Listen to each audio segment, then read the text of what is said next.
every movie I make because I don't see us represented. I wanted to make sure that I ended up making a film that Charles Dickens would like. And same with Pride and Prejudice. I wanted to make a film that I thought Jane Austen would like, you know. Of course, Bend It Like Beckham is my mum and dad. That's my mum and dad in that film. And my dad struggled a lot when he came to Britain. He was a Sardar, you know, it was very hard to get work. As a Sardar, he had to cut his hair, you know, character that he's playing here. You will forget Big Bang Theory when you watch this. And you see this consummate performance. Yes, on Viceroy's House, he played Mountbatten. But he's also the Lord in Downton Abbey, you know, so I think he liked the idea of doing something totally crazy and different with me. Working with Aishwarya on 2 films was wonderful, because she was very different in both of them, you know. And the songs are, every wedding I go to, they sing that Bale Bale song, every wedding I go to.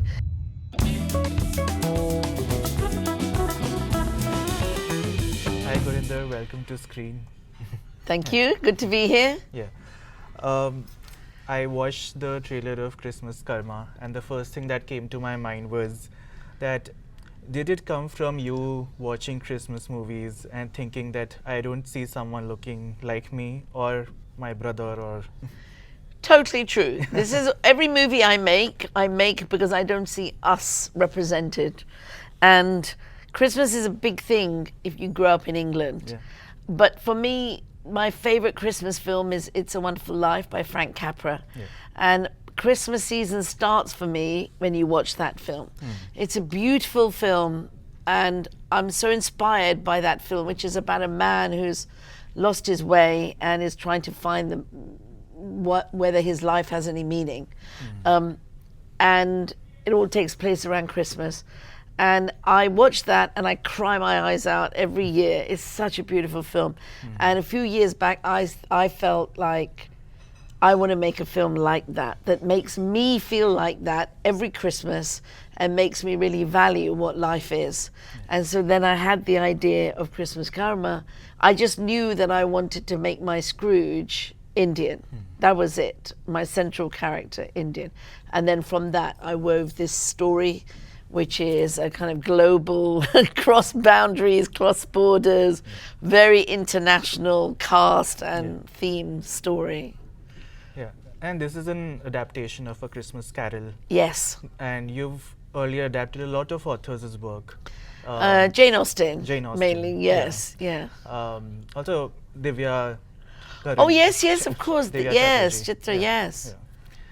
Yeah. But who was a harder author to adapt? Was it Jane Austen or Charles Dickens? You know, both of them were equally good to adapt because they have such strong points of view. When you come to adapt a book into a screenplay, you know, you have to really respect what the author is trying to say. What is the main purpose of the book? What is the author's main reason that he or she wants you to take away? Once you have that, then you can start looking at the different scenes and the characters and start making them come into your world. You can never force it. Like, I wanted to make sure that I ended up making a film that Charles Dickens would like. And same with Pride and Prejudice. I wanted to make a film that I thought Jane Austen would like, you know. And so you always have to honor the original work, I think. But with Christmas Karma, Charles Dickens, I read, he was a manic depressive, and he wrote A Christmas Carol when he was having a particularly bad depressive time. And through his depression, he was writing this story in a way of trying to search what is good about mankind. Is there any hope for mankind? And that, I think, is the beauty of his story, and that's why it lasts for so many years, because we are all still asking those questions, you know? Yeah, and from what I saw in the trailer and what the Ghost of Christmas Past tells him, that he's a refugee himself. He came Yes, he came from Uganda. 1972, Idi Amin. So Indians were taken from India, the turn of the century, to Uganda to build railways, and then many settled. And then in 1972, Idi Amin got very angry with the British and decided to expel all the Asians. And that was his way of having a go at the British. And so that story hasn't really been told from that perspective. People just think, oh, the Asians had to go.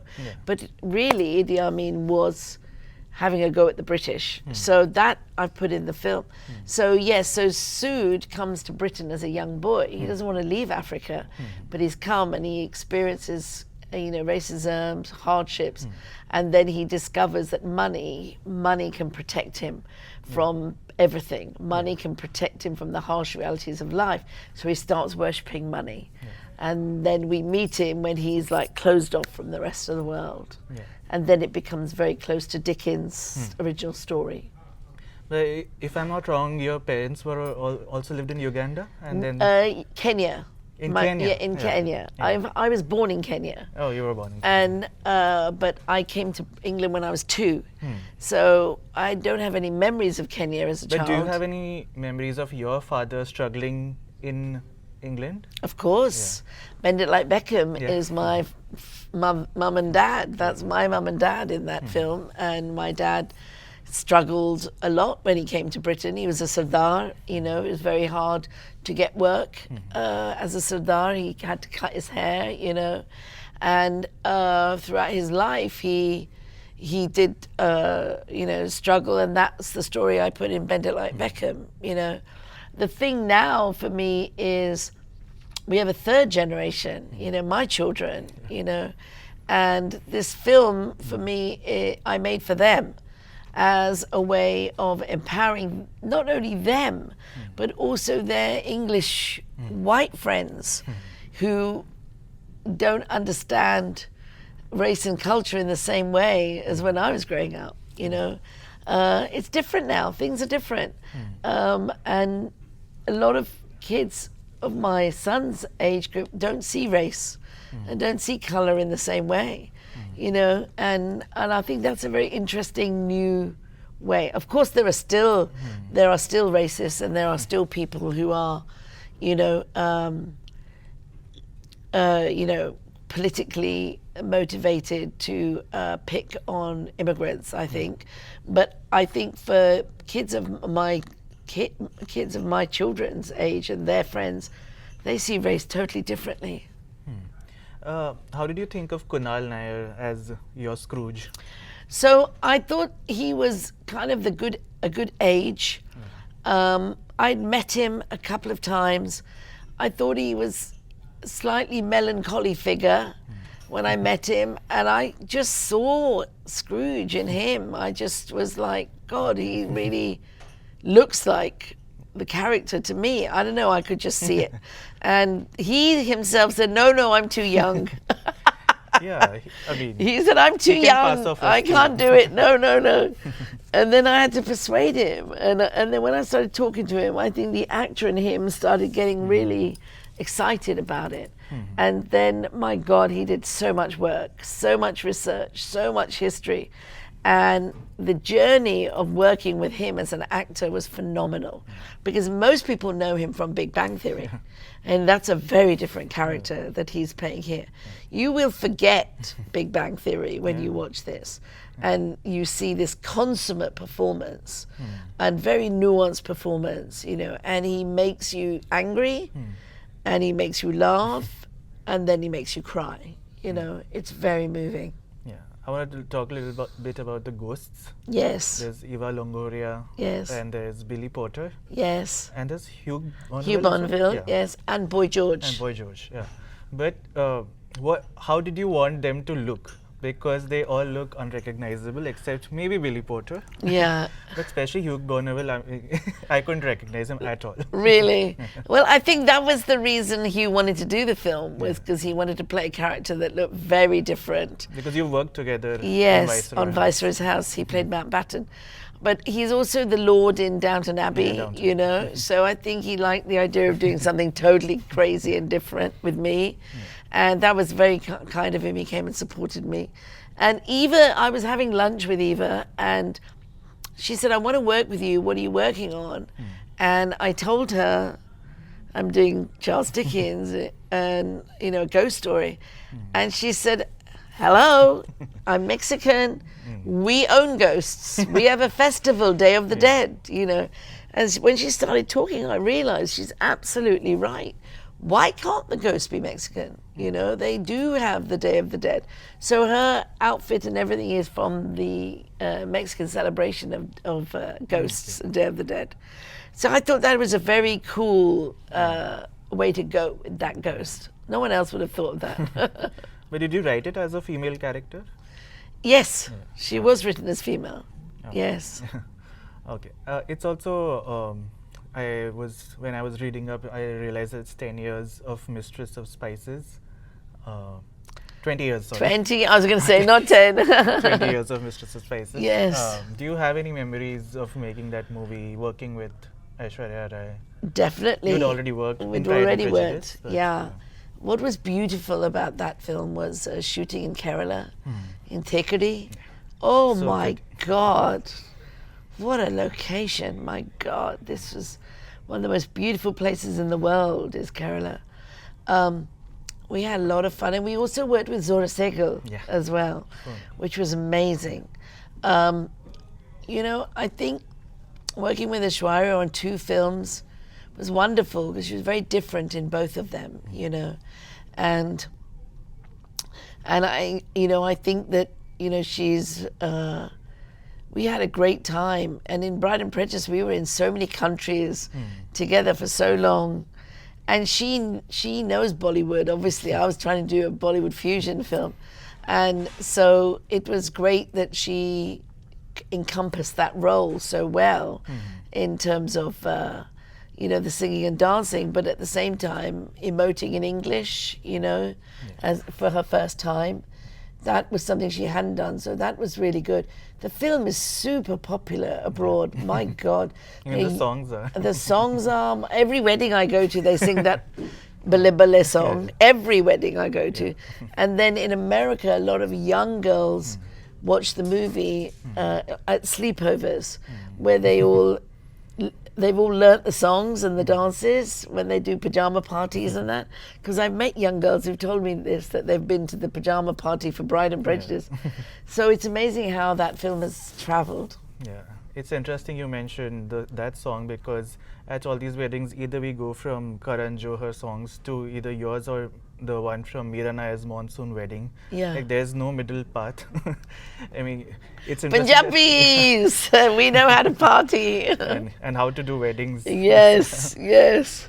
Speaking of Mira, I want to know, since you mentioned that you're from, that you were born in Kenya, and she now lives in Uganda. It's a very interesting parallel. But have you ever bonded on that aspect?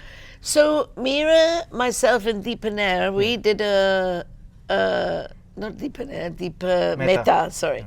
I'll say it again.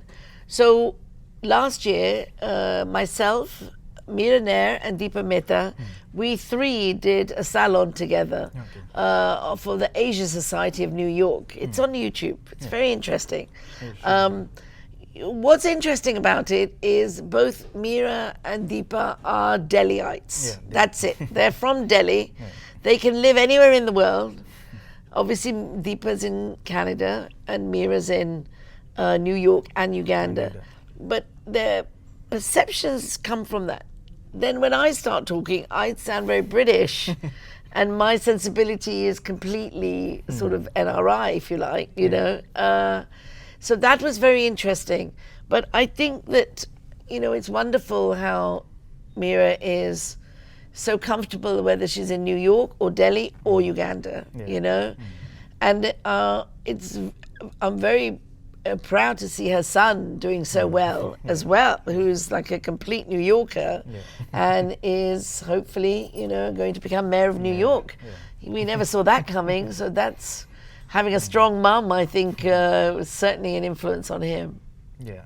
In fact, speaking of that, it's a very popular anecdote that she told, she keeps telling everyone about, that she was offered Harry Potter and while she was working on The Namesake, and it was her son who asked her that, I know so many people who can do a Harry Potter, but not too many people can do a Namesake. Is there something you have learned from your kids where they've kind of, encouraged you to do something that you thought you couldn't? Not yet. To my kids, I'm just mom, and all this film gets in the way. Takes me away from them. They're in that zone. Right? They're in that zone. Yeah, I think that they whilst they do appreciate everything I've done, and in fact, my daughter is in the film. She sings in the film, and she has a small role, and my son has a cameo. So it's a family affair. This, in fact, is my dog. Oh. This is my dog in the film. Wow. I'm super happy that my dog made it to the poster. What's his name? His name is Babaloo Boba. Oh, and in the film? Oh, in the film, we just called him Boba. Okay. But I think that there are... I keep getting drawn to making the kind of films that I want to make. I get offered Hollywood films, but for some reason or another, they don't quite fit the bill or the scheduling or whatever. But I find myself drawn to these kind of films that I make, and I'm super happy about this, because in the end, what I've done is built a legacy of films. I think that even after I'm dead and gone, there will be people around the world who'll be studying them for their cultural and social sort of significance. I mean, even now there are so many colleges in America and Europe and in Britain who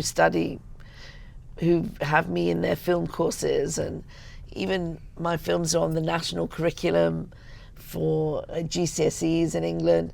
So I'm studied a lot, in education. Because of the fact that they are both culturally, socially relevant, race studies, gender studies, whatever, LGBTQ plus, everything. But I'm resigned to the fact that in the end, I'll always make a film that I can find myself in somehow and works for me. And then for me, the exciting thing is putting it out there that it has its own life.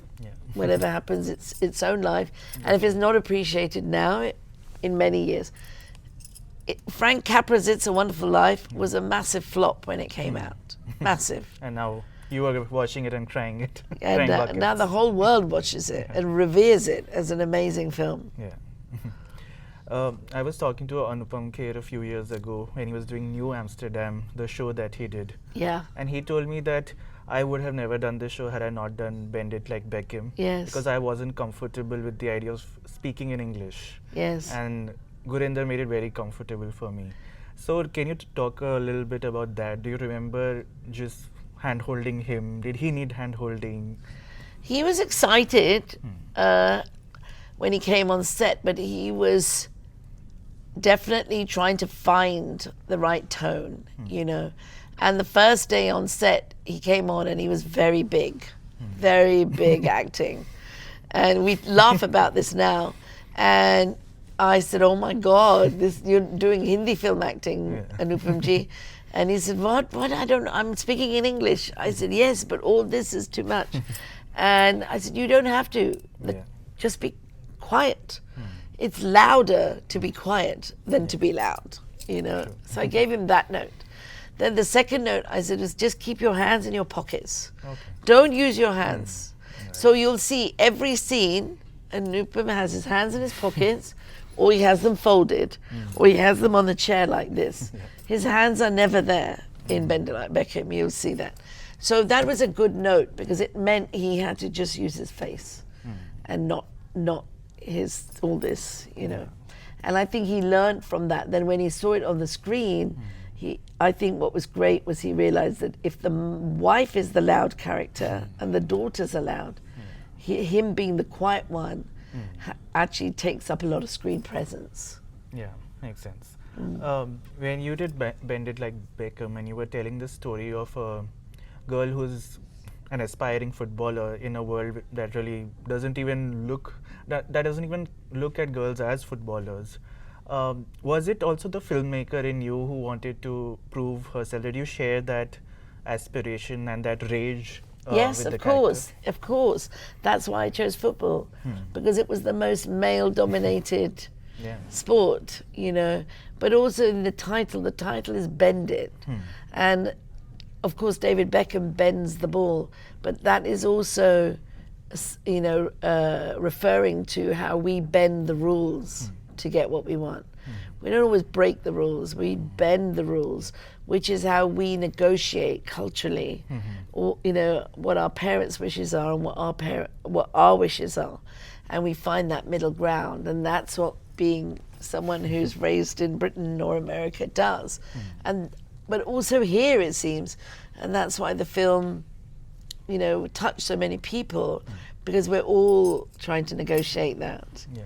Finally, what's the status of the sequel? So what I'm working on right now is I'm just looking at the story and how best to tell the story. And we definitely exploring the characters from back then and to see how they are now. And once I know how I'm going to do it, then everyone will know. But I'm definitely exploring the characters. Okay. Looking forward to Christmas Karma. Yes, please do. It's a lot of fun. You'll enjoy it. And it's Kamal from PVR saw it in Cannes, and he came out of the theatre crying. His eyes were all red, and he said, "My God, it's your best film, and it's very Indian." I said, "It's not Indian, it's London and it's Christmas." He said, No, it's very Indian. The themes are very Indian. So that'll be interesting to see. I'll be interested to see what you think. Sure. Thank you so much. Thank you.